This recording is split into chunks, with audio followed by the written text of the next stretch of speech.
Hinarang ng mga barko ng China ang mga barko ng Pilipinas na namahagi ng ayuda malapit sa Panatag Shoal. Nag-deploy rin ng China ng mga inflatable boat para malapitang itaboy ang mga mangingisdang Pinoy. Nakatutok si June Veneracion. Habang naglalayag sa direksyon ng Panatag Shoal ang mga barko ng Bureau of Fisheries and Aquatic Resources o BFAR, Lunes ng umaga.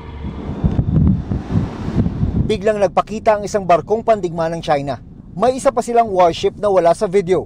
At di nagtagal, isa-isa nang naglabasan ang 7 namang barko ng China Coast Guard. Philippines 3009. This is China Coast Guard 5303.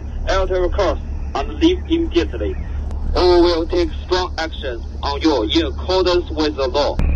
China Coast Guard 5303. This is PRP Dato Balinsosa, MMOV 3009. You must stay clear of our route. Over. Ang 4 na barko ng BFAR at 2 mula sa Philippine Coast Guard, tinapatan ng mas marami at naglalakihang barko ng China. Roger, monitor. Nagkaharangan sa layong 28 nautical miles patungong Panatag Shoal. Sakto maski papano, dahil dito sila makikipagkita sa mga Pilipinong mangingisda na bibigyan nila ng ayuda. Kahit takot, walang magawa. Siyempre, dito tayo nabubuhay sa pamilya natin. Habang namimigay ng krudo at iba pang ayuda, binasag ang katahimikan ng malakas na tunog ng sirena mula sa CCG vessel 5303. Bukod sa naglalakihang barko ng Coast Guard ng China, ay nag-deploy na rin sila ng mga inflatable boat para makalapit ng husto sa mga mangingisdang Pilipino at maitaboy sila palayo ng Panatag Shoal. Lalo pang tumaas ang tensyon nang isa-isa nang lapitan ng mga inflatable boat ang mga mangingisdang Pinoy.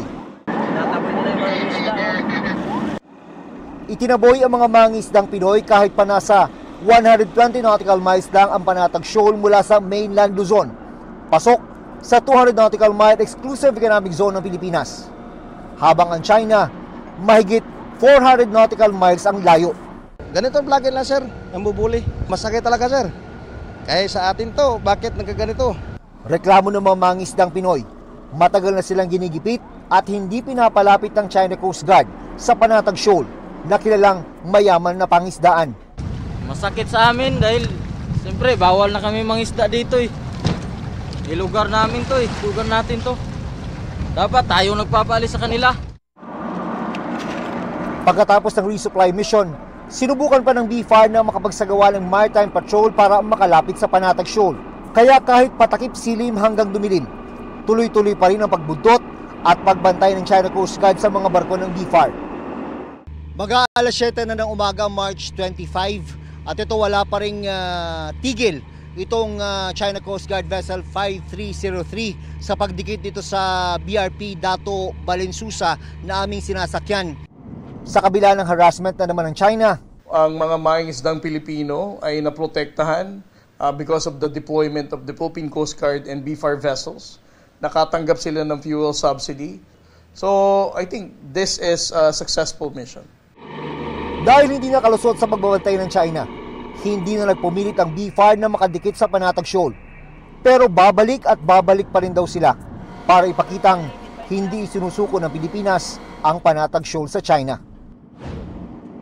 Mula West Philippine Sea, June Veneracion, nakatutok, 24 oras.